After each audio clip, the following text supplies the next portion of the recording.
আরে সুমন, তুই কি জানিস কবে নাগাদ আসবে এই বার্ড ফ্লু এর ভ্যাকসিন? তুমি তো জানোই না, সরকারি ব্যাপার, ভগবান জানে কবে আসবে। আচ্ছা একটা কথা, তুমি এই কেমিক্যাল পেস্ট ব্যবহার করার বদলে এই পাতা কেন ব্যবহার করো? আরে এই পাতার কথা আর বলিস না সুমন, কালকে যে পাতা দিয়েছিলি না, আমি যেই ওটা চিবিয়েছি পুরো মুখ তেতো হয়ে গেছে, ভেতর পর্যন্ত তেতো হয়ে গেছিল।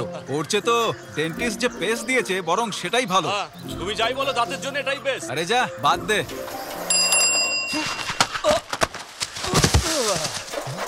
পেপার ছোড়ার সময় কোথায় দেখিস রে আজিনামোটোর বাপ? আরে বাপ রে, পেপারটা গাধাটার গায়ে লেগে গেছে। বাহ কি নিশানা! যা এখান থেকে। আরে সুমন, তোর লেগেছে নাকি? খুব বেশি লাগেনি, ওই পিঠে একটুখানি টান লেগেছে। হ্যাঁ, আমি কি বলছিলাম, পাতা দাঁতের জন্য ভালো, হাড়ের জন্য ভালো না।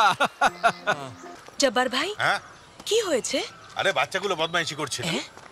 আরে কিছুদিন আগে জঙ্গল সাফ করা হয়েছিল না, এখন এই গাছটা মাঝখানে এসে গেছে, আর ওটা শেপটা এমন যে আমাদের মাথা ব্যথা হয়ে দাঁড়িয়েছে। ও, তাহলে কেটে দিচ্ছেন না কেন? আরে কাটা তো যাবে না না। আচ্ছা আপনাদের স্যার টাইমে চলে আসবেন তো? হ্যাঁ, ছুটিতে যদি না থাকেন তাহলে চলে আসবেন, ঠিক 10টার মধ্যে উনি অফিসে পৌঁছে যান। বাইরের জঙ্গলের থেকে বেশি জঙ্গল এখানেই আছে। আচ্ছা শুনুন, আমাদের স্যার এটা কিনে এখানে লাগিয়েছেন, এটা কিন্তু অক্সিজেন প্ল্যান্ট।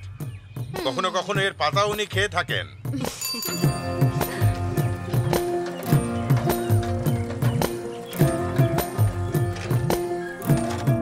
সত্যি খুব দেরি হয়ে গেল, এখনো আসছে না। সাইড দেবেন প্লিজ। এক মিনিট দাদা, আমরা আগে এসেছি, আপনি পেছনে দাঁড়ান। দেখো মা, এনাকে যেতে দাও, ইনি স্যার। সরি স্যার, আমি বুঝতে পারিনি।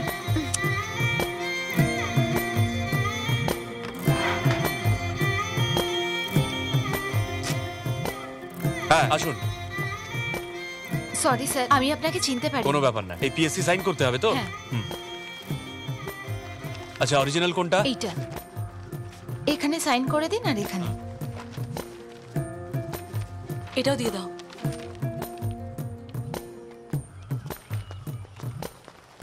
কোনো জমজ ভাই আছে নাকি এনার? না, কিন্তু হয়েছেটা কি? ঠিক এনার মতোই দেখতে একজনকে দেখলাম কনস্ট্রাকশনের কাজ করছে। আরে ওটা তো উনিই ছিলেন। হ্যাঁ? আরে লোকে টাকা খরচা করে জিমে যায়, সেটা কিসের জন্য? বলিষ্ঠ হওয়ার জন্য। কিন্তু আমাদের সুমন স্যার যখনই মজুররা ডাকে চলে যান, এমন যান যেন জিমে যাচ্ছেন। আমি শুনেছি যে ওই কাজের পয়সা উনি নেন না। সুমন ভাই, ওরা সবাই গাছ কাটবার প্ল্যান করছে। চল তো দেখি। যদি আপনারা সবাই চান আমি এই জায়গাটা কাটিয়ে দেবো, কি বলেন? আপনাদের কি মত? আপনারা বলতে চাইছেন যে এই অংশটুকু কেটে দেওয়া হোক, এটাই বলছেন তো? শুধু ওইটুকু কাটলে আবার গজিয়ে তাহলে আর কি করা যায়? আচ্ছা আপনারা পুরো গাছটা কেটে ফেলতে চাইছেন, তাই তো? হ্যাঁ, কুমন স্যার যদি বলেন তাহলে গোটা গাছটাই কেটে দেওয়া যাবে। কারেক্ট। স্যার আমি একটা কথা বলি, অন্যের কথায় স্রেফ মাথা নাড়ানো হচ্ছে, আপনি একটু নিজের মাথাটাও খাটান। আরে আমার ভাই সুমন, শোনো, যদি তুমি বিবাহিত হতে না তাহলে মহিলাদের কথা বুঝতে পারতে। আরে এই গাছটাকে দেখে তোমার কি মনে হয় এটার কিরকম আকৃতি? এই বিচ্ছিরি গাছটা কেটে ফেলা উচিত। বাচ্চা মহিলার অফিসাররা এখানে যাতায়াত করে, তাই এই সার্টিফিকেট ওয়ালা গাছটা কেটে ফেলাই উচিত। যদি এরকম ব্যাপার হয় তাহলে দায়িত্ব নিতে আমি তৈরি আছি। কি বলছেন? হ্যাঁ সত্যি? হ্যাঁ ঠিক আছে, দেখা যাবে। ঠিক আছে, দেখা যাবে। দেখাই যাক না কি হয়। কৃষি সংবাদে আপনাকে স্বাগত। নতুন ধরনের এক খিদে হরতালে আপনাদের নিয়ে যেতে চাই।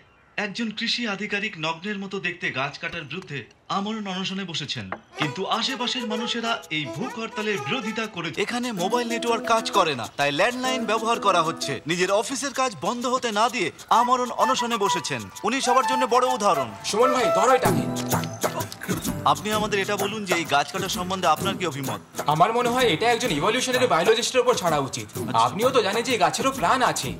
এখন যে এই শেপটা যে দেখছেন, হতে পারে কাল এতে কান্না এসে যাবে আর এটা অন্য প্রজাতিতে পরিবর্তিত হয়ে যাবে। আপনি বলুন, আমাদের জন্ম তো এভাবেই হয়েছিল না? ঠিক কথা তো, কি তাই না? ঠিক আছে। চন্দ্রন কাটাকার উইথ ক্যামেরাম্যান গোপাল 90 কারা। হ্যালো কৃষি অফিস, হ্যালো কৃষি অফিস, হ্যালো কৃষি অফিস, সানি, হ্যালো কৃষি অফিস। কি হয়েছে স্যার? ওই যে এগ্রিকালচারাল অফিসার যান। হ্যালো কৃষি অফিস, সানি। হ্যাঁ, কি হয়েছে স্যার? ওই কিরণগাড়া ফিল্ডের বিষয়ে ফাইলটার কি হলো? আমি তাড়াতাড়ি রেডি করছি। পাগল কোথাকার।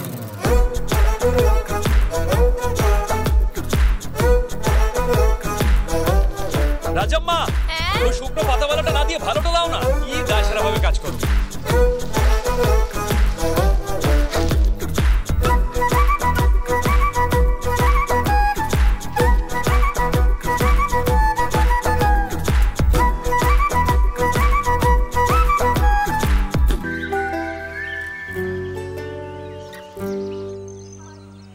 সুমন ভাই ওঠো। সুমন ভাই, আগে একটা ভালো মশারির ব্যবস্থা করো, সারা রাত একটু ঘুমোতে পারিনি। তার আর কোনো প্রয়োজন নেই, গাছ না কাটার আদেশ জারি হয়েছে, নিচে নেমে এসো। যেমন আপনারা এক্ষুনি শুনলেন যে গাছ না কাটার আদেশ জারি হয়েছে, আর সেই জন্য ভালোই উপোস হচ্ছিল, রক্তও পরিষ্কার হতো আমার। সেই জন্যই দাদা সব এখন গন্ডগোল নেমে করে আসছেন। যেমনটি আপনাদের বললাম যে বাঁচিয়ে ভূখ দিলাম, হরতাল বন্ধ বাঁচিয়ে করা দিলাম, হয়েছে। একটা গাছকে এবারে বাঁচিয়ে দাদার সঙ্গে দিলাম। আমরা সরাসরি কথা বলবো আর জেনে নেব ভূখ হরতালের অভিজ্ঞতা বাঁচিয়ে ব্যাপারে। দিলাম, বাঁচিয়ে দিলাম, একটা গাছকে বাঁচিয়ে দিলাম। দাদা এটা খেয়ে নিন। দাদা বাঁচিয়ে দাদা দিলাম, একটা প্রশ্ন বাঁচিয়ে করবো? দিলাম, হ্যাঁ, ঠিক আছে, ঠিক আছে, একটা বাঁচিয়ে দিলাম। দাদা এটা বলুন যে দুটো পক্ষই এখন খুশিতে নেচে উঠেছে, আপনার কেমন লাগছে দাদা বলুন? কি ভেবেছিলেন একটা গাছ কেটে ফেলা এতই সহজ? 2-3 প্রজন্ম কেটে যায়, তারপর একটা গাছ এত বড় হয়।